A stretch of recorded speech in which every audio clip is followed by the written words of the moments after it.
Así que, hermanos, sigamos alabando a nuestro Dios. Hoy es un día de celebración.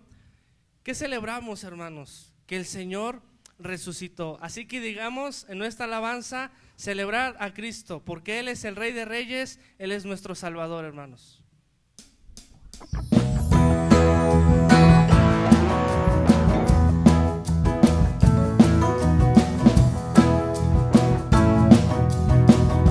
Celebremos en este día, hermanos. Celebrar a Cristo, celebrar. Celebrar a Cristo, celebrar. Celebrar a Cristo, celebrar. Celebrar a Cristo, celebrar. Resucitó, resucitó, resucitó.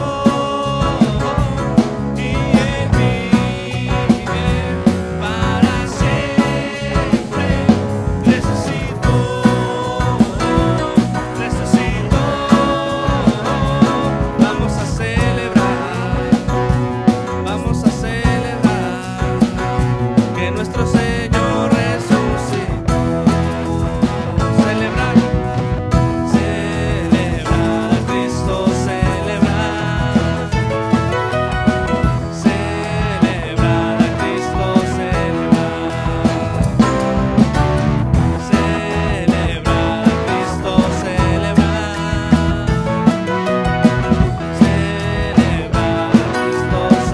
Porque Él resucitó.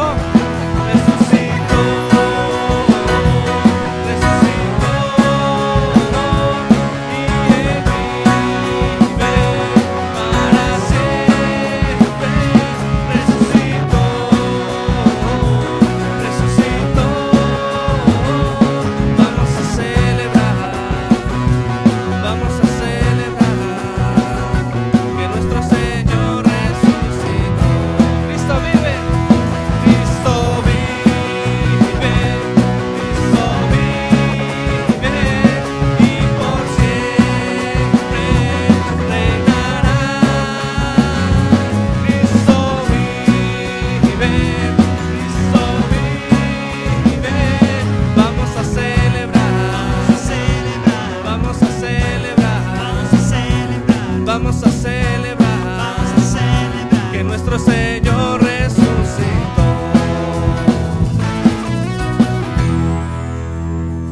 Amén. Amados hermanos, reciban un saludo de paz de la Iglesia Monte Sinaí de Acatlipa, Morelos.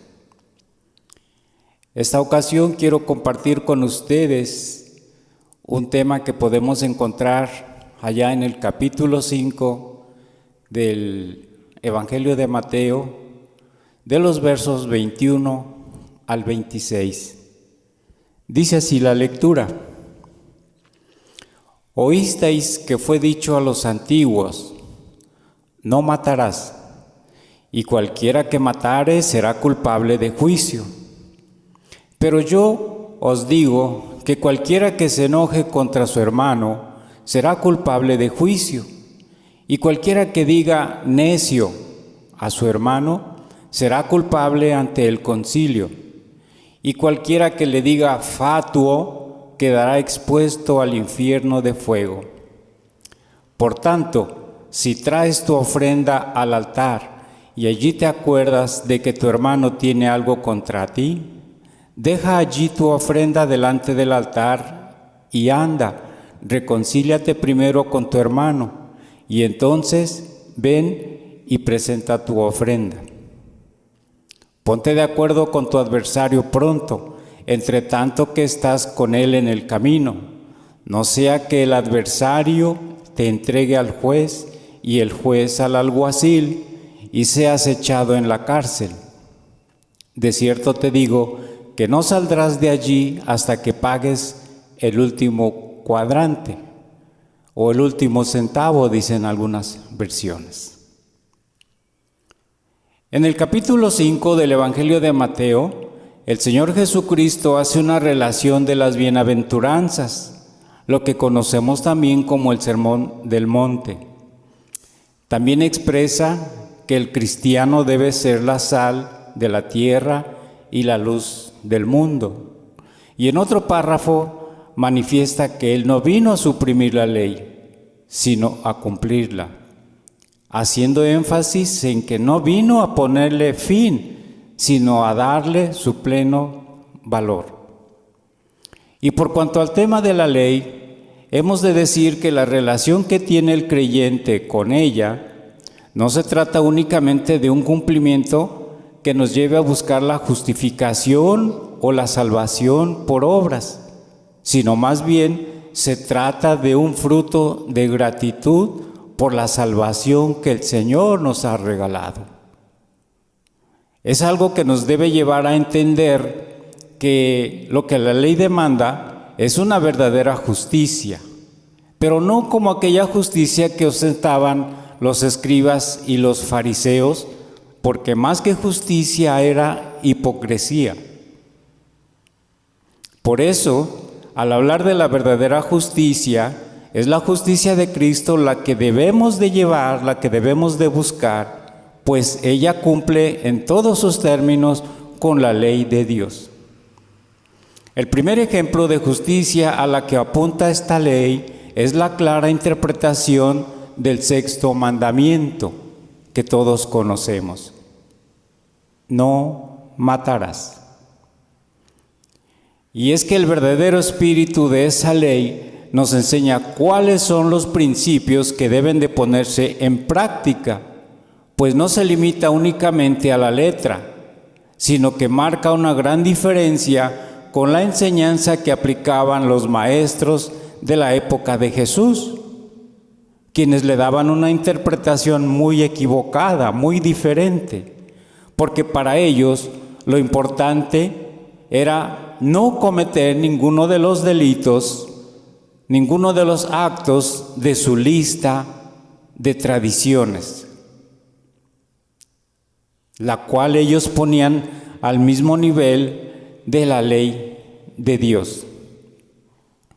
Para los fariseos, el hecho de no matar físicamente, de no cometer homicidio, eso era suficiente para cumplir con la ley de Dios. Es lo que ellos creían. Y eso bastaba para que se sintieran totalmente satisfechos en su relación con el Señor. En otras palabras, como ellos no veían la ley en todo su contexto, no podían entender su verdadera intención, limitándose únicamente a cumplirla en cuanto a la letra. Casi al finalizar el Sermón del Monte, el Señor Jesús nos muestra que la ley de Dios no se debe considerar en función de hechos solamente, sino que son de vital importancia los pensamientos, las motivaciones y los deseos del ser interior. Específicamente estaríamos hablando del corazón del hombre, que es lo que Dios ve. En el primer libro de Samuel, en el capítulo 16, en los versos 6 y 7, cuando el profeta fue enviado a ungir al elegido de Dios, al ver a Eliab, aquel joven apuesto, hijo de Isaí, Samuel pensó que por su apariencia, él era el elegido de Dios. Sin embargo, Jehová le dijo a Samuel: no mires a su parecer ni a lo grande de su estatura, porque yo lo desecho. Porque Jehová no mira lo que mira el hombre, pues el hombre mira lo que está delante de sus ojos, pero Jehová mira el corazón. Siendo así, ¿podremos nosotros esconder ante Dios las intenciones y los malos deseos del corazón? El profeta Jeremías también habla respecto a este tema y nos dice: engañoso es el corazón más que todas las cosas y perverso, ¿quién lo conocerá? Así pues, el espíritu de la ley implica principios que van más allá de la letra. Por lo tanto, La ley de Dios no se concreta únicamente a la prohibición de hacer lo malo, sino que se enfoca en el mandamiento de amar lo que es bueno, de hacer lo que es bueno. Y cuando lo ponemos en práctica, entonces experimentamos verdaderamente lo que es la voluntad de Dios. El Señor Jesucristo ilustra también estos principios interpretando correctamente la ley, dando una verdadera enseñanza respecto del sexto mandamiento, misma que contrasta con los pensamientos de los escribas y los fariseos, quienes eran férreos defensores de una tradición que emanaba más bien del hombre, pero no de Dios. Es importante aclarar que la tradición farisea se limitaba únicamente a colocar el mandamiento junto con una de sus consecuencias de carácter legal. Esto es, en los tiempos bíblicos, aquel que mataba automáticamente se convertía en un asesino, el cual debería ser sometido a un castigo, como lo podemos leer en el libro de Números, en el capítulo 35, en el verso 40, que dice: cualquiera que diere muerte a alguno por dicho de testigos, morirá el homicida. Sin embargo, el Señor Jesucristo tiene otra perspectiva muy diferente y nos hace reflexionar cuando dijo: oísteis que fue dicho a los antiguos, no matarás, y cualquiera que matare será culpable de juicio. En esos tiempos actuales, hermanos, es fácil entender este mensaje en el sentido de que cualquiera que cometa un homicidio será declarado culpable y tendrá que terminar en la prisión. Entonces, si lo vemos de ese modo, ¿cuántos de nosotros nos hemos sentido libres de haber cometido ese pecado? Yo creo que todos estamos satisfechos porque no hemos cometido ningún homicidio. Pero el Señor Jesucristo tiene otra óptica muy diferente, ya que la verdadera justicia no se limita a meros actos físicos, sino a una actitud interna del corazón. Pero yo os digo que cualquiera que se enoje contra su hermano será culpable de juicio, y cualquiera que diga necio a su hermano será culpable ante el concilio, y cualquiera que le diga fatuo quedará expuesto al infierno de fuego.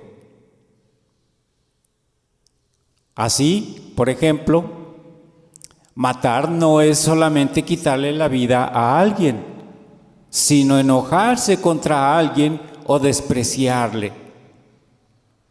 O también hace a uno culpable de juicio a consecuencia de esa actitud del corazón. Muchas veces nuestros pensamientos no se pueden ver desde el exterior, pero se pueden evidenciar externamente a través de nuestras palabras, a través de nuestras actitudes. Y un claro ejemplo es cuando le decimos a alguien que es un tonto, que es un ignorante, o cosas por el estilo.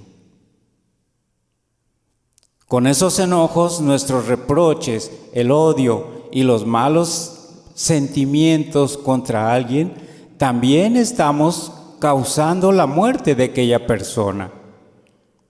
En el libro de los Proverbios, en el capítulo 18, el verso 21 dice que la lengua tiene poder para dar vida y para quitarla. Con nuestras palabras podemos dar vida y podemos también causar la muerte de alguien, al menos moralmente. Por eso debemos tener mucho cuidado con lo que hablamos, con lo que decimos. No excusa de hablar nada más por hablar. Debemos de tener precaución en nuestras expresiones. La carta de Santiago en el capítulo 4, en el verso 1 dice: ¿de dónde vienen las guerras y los pleitos entre vosotros?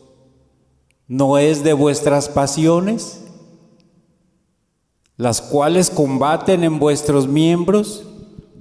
Codiciáis y no tenéis, matáis y ardéis de envidia, dice la palabra. Esto también, hermanos, es homicidio. Nuestra indignación debiera ser contra la maldad, pero no caigamos en pecado al enojarnos contra nuestros hermanos, contra nuestros semejantes, contra el prójimo.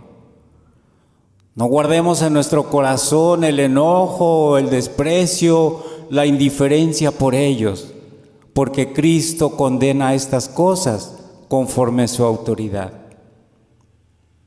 Los fariseos eran expertos en determinar la gravedad de una falta y conocían el castigo que merecía. Pero también el Señor Jesucristo nos viene a mostrar que violar la ley de Dios merece una condena eterna, que debe ser ejecutada también en el fuego eterno. Porque insultar o humillar a tu semejante es como si lo asesinaras físicamente. Y aquí surgen varias preguntas.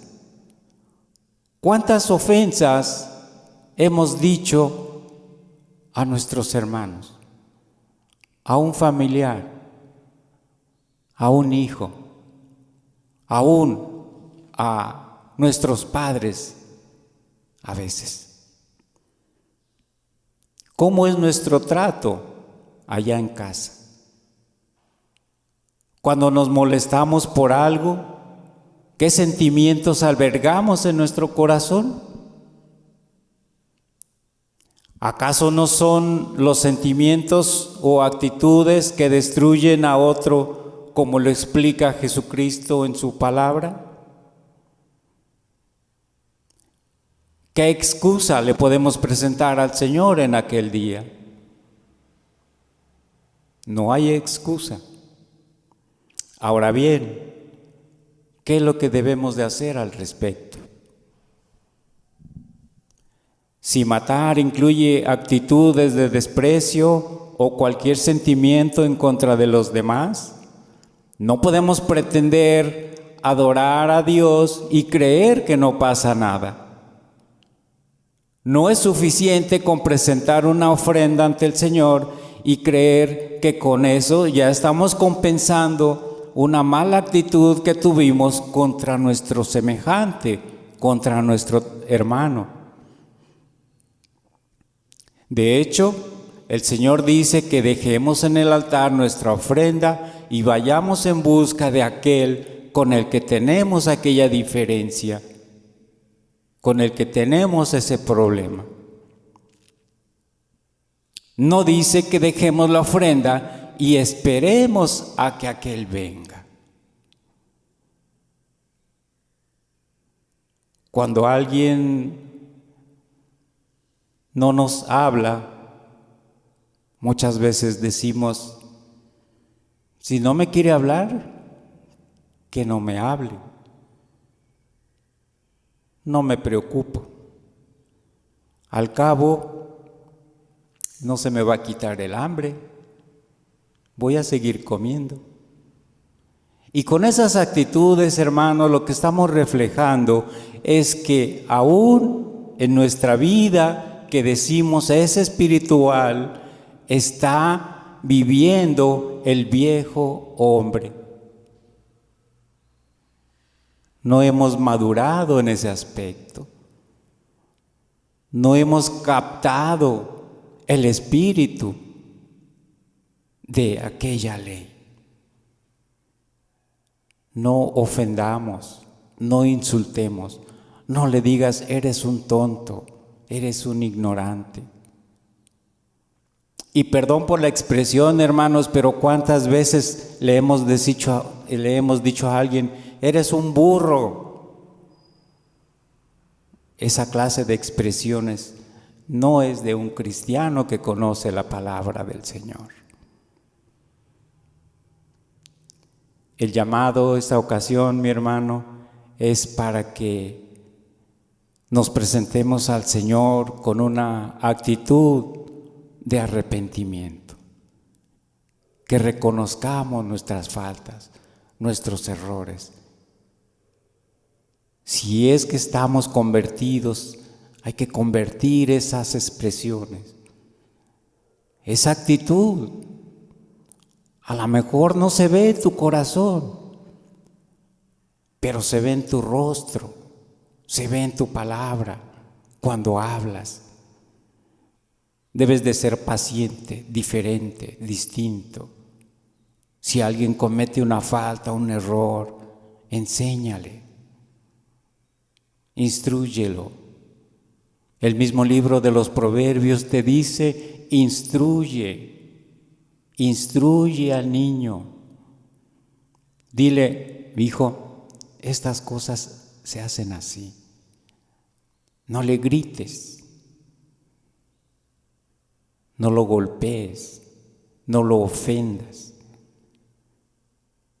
A una persona mayor, a una persona que razona, dile, mira, eso no está bien. Corrígelo, enséñale cómo se hace. No lo menosprecies. Es que tú no sabes hacer las cosas, así no se hacen. ¿Cómo es posible que ya tienes 30 años y no sabes todavía? Hermano, esa no es la óptica del Señor Jesucristo. Acércate, si el hermano o la hermana no hizo bien las cosas, dile, hermano, a ver, ven, mira, esto se hace así y así. Ese es el espíritu de la ley. No mates a tu semejante, a tu hermano, a tu familiar, a tu hijo, con tus palabras, con tus ofensas.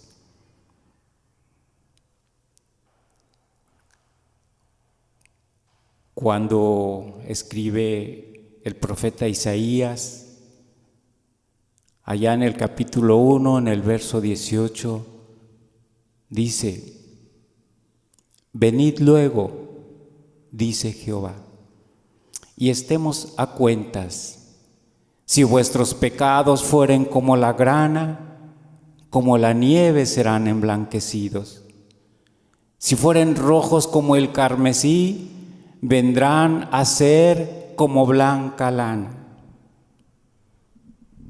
¿Tienes algo contra tu hermano? Se nos complican las cosas a veces, ir a verlo porque conocemos de su mala actitud. Pero de ser así, hermano, evita hablar mal de él. Evita tener una mala actitud. No digas, si me quiere hablar, que me hable, y si no, también. El Señor conoce los corazones. Quítate de ese mal sentimiento, ese resentimiento de tu interior. Para ir concluyendo, amados hermanos, les diremos que la justicia de la que habla la ley de Dios no es una serie de cosas que tengamos que hacer o dejar de hacer. Se trata de la vida de Cristo que debe estar en nosotros. Esa vida que debe de dar frutos de amor al prójimo. Que no debemos de defender nuestro pecado diciendo, yo no hice nada, Él es el que no me habla. No defendamos nuestro pecado, más bien reconozcámoslo, y confesemos ante el Señor. Dios nos manda reconciliarnos con nuestros hermanos sin demora alguna. Con ello obtendremos la paz que nos da el Señor y seguramente podremos oírle cuando hable a nuestro corazón y amorosamente nos diga, hermanos, aquellas palabras que dijo a la mujer adúltera: tus pecados te son perdonados. Escuchemos la voz del Señor. El Señor nos habla ahora. Arrepiéntete, convierte ese mal sentimiento, quítate de la boca esas palabras y seguramente cuando tú hayas cambiado, escucharás esto que acabamos de ver. El Señor te dirá amorosamente: tus pecados te son perdonados.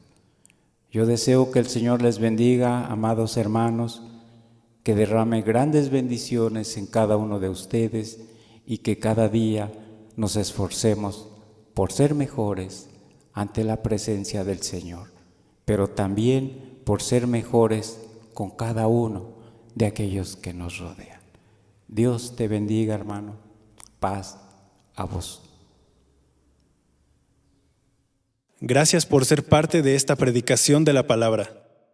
Qué bueno saber que el Señor Jesucristo no nos abandona. Aún en estos momentos, nuestro Dios nos acompaña, nos fortalece y nos ayuda.